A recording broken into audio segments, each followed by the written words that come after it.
ये है दोस्तों इंडियन आलमंड।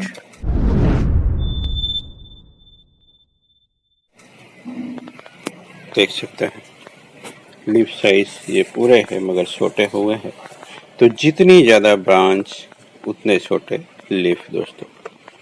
इसका तो इसे कोई सोच ही नहीं सकता। बट मैंने किसी के पास देखा था, सीनियर बोनसाई आर्टिस्ट के पास, तो मैंने भी लगा दिया। ये सीड से ग्रो हुआ मुझे मिला था। इसमें दो वैरायटी आती है दोस्तों मेरे ख्याल से।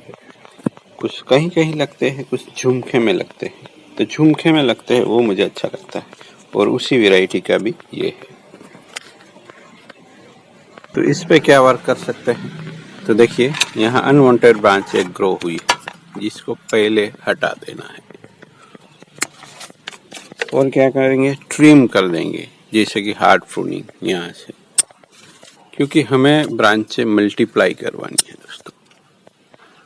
थोड़े अंतर से ही मैं कर रहा हूँ, ये भी है तो उसको भी बढ़ावा चाहिए, तो ये तो पूरा निकालते हैं।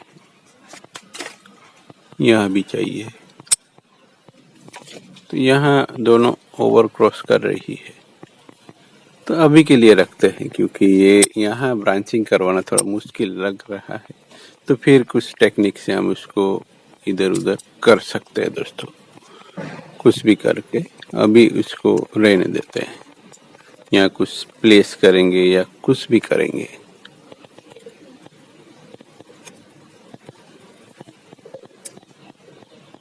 या निकाल भी सकते हैं, चलिए क्रॉस ओवर हो रहा है तो निकाल देते हैं। या फिर यहाँ एक ब्रांच निकल रही है, उसको डायरेक्शन दे देते हैं, तो रास्ता निकल के आ ही जाता है। उसको हम बेंडिंग वगैरह तो नहीं करते, थोड़ा बहुत झुका के यहाँ टाई कर सकते हैं। और क्या करेंगे, हम सॉइल मिक्स यानी उसका रिपोर्टिंग कर सकते हैं, क्योंकि एक दो सालों में तो मैंने किया है, ऐसा कुछ याद नहीं है, तो उसको भी रिपोर्टिंग करना पड़ेगा दोस्तों। तो रिपोर्टिंग करना अभी मेरे लिए बहुत ही मुश्किल हो जाता है। सिटी एरिया में है तो यहाँ कहीं बाहर से लाना पड़ता है, सब गांव से लाया था इस बार सॉइल, तो थोड़ी किल्लत है सब चीज़ की। फिर भी करना तो है, तो निकाल लेते हैं सॉइल। हमारे प्लांट के जो एक्स्ट्रा रूट है वो सब भी निकालते रहने हैं। यहाँ मुझे डर नहीं लगता कि हमारी जो सीजर है उसकी धार खराब हो जाए वगैरह, क्योंकि मैं बना लेता हूँ धार, इसलिए मुझे कोई डर नहीं लगता। इस कंकर के बीच में भी मैं चला लेता हूँ। एक तरह से ज़्यादा केयर नहीं करता मैं टूल्स की, ये सालों से मेरे पास है,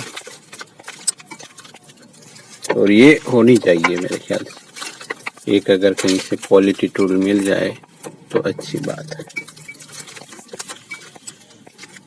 मुझे तो मिली थी पेटीएम से दोस्तों, और उसके बाद वहाँ अनअवेलेबल भी है। यहाँ एक और इंटरेस्टिंग चीज़ है, तो उसको निकाल लेते हैं। एक तो निकाला है, उसकी रूट सिस्टम ज़बरदस्त है, मोटी है रूट सिस्टम, इसलिए ये मुझे पसंद आया। तो इस तरह कई सारे प्लांट आप ट्रेन कर सकते हैं।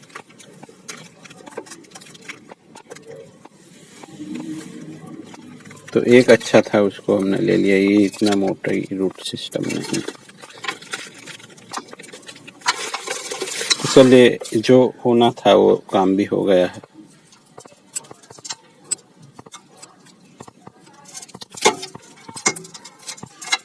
रूट सिस्टम ठीक ठाक है, तो आप उसको धूप में छोड़ सकते हैं। तो किसी का सवाल भी था कि सर इतने ज़्यादा टेम्परेचर में हम कैसे रिपोर्ट कर सकते हैं। तो कर सकते हैं दोस्तों, इसी वेदर में हमें रहना है, तो फिर उसके मुताबिक प्लांट्स को भी ढलना पड़ेगा ना। तो सेंसिटिव प्लांट डिजाइन करके हम क्या करेंगे, जो यहाँ के वेदर में ही ना पनप पाए। पॉट छोटा थोड़ा चेंज कर लिया है मैंने, जिससे सॉइल मिक्स का बचाव हो सके। उसको अच्छे से प्लेस करना है और उसको स्टेबल बना देना है।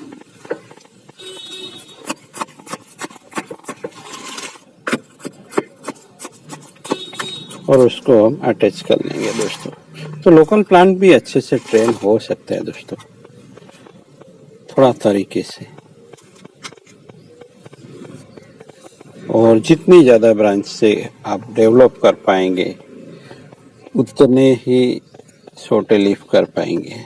शायद वो बड़े लीफ वाला कोई प्लांट भी क्यों ना हो। थोड़ा सा झुका के मैं उसको ट्राई कर रहा हूँ जिससे इसमें थोड़ी सी मूवमेंट हमें मिले।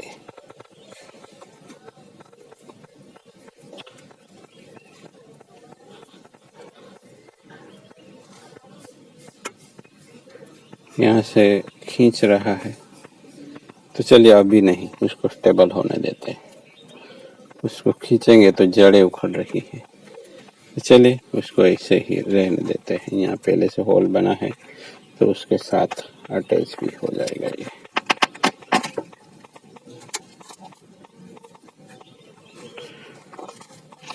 तो प्लांट के रूट सिस्टम के हिसाब से आप उसको कहाँ रखना है वो डिसाइड कर सकते हैं रिपोर्टिंग के बाद। अगर पहले रिपोर्टिंग में ही आपने उसको बाहर रख दिया तो फिर दिक्कत आ सकती है, प्लांट डिहाइड्रेट हो सकता है। तो रूट सिस्टम से आप डिसाइड कर सकते हैं कि उसको कहाँ रखा जाएगा दोस्तों।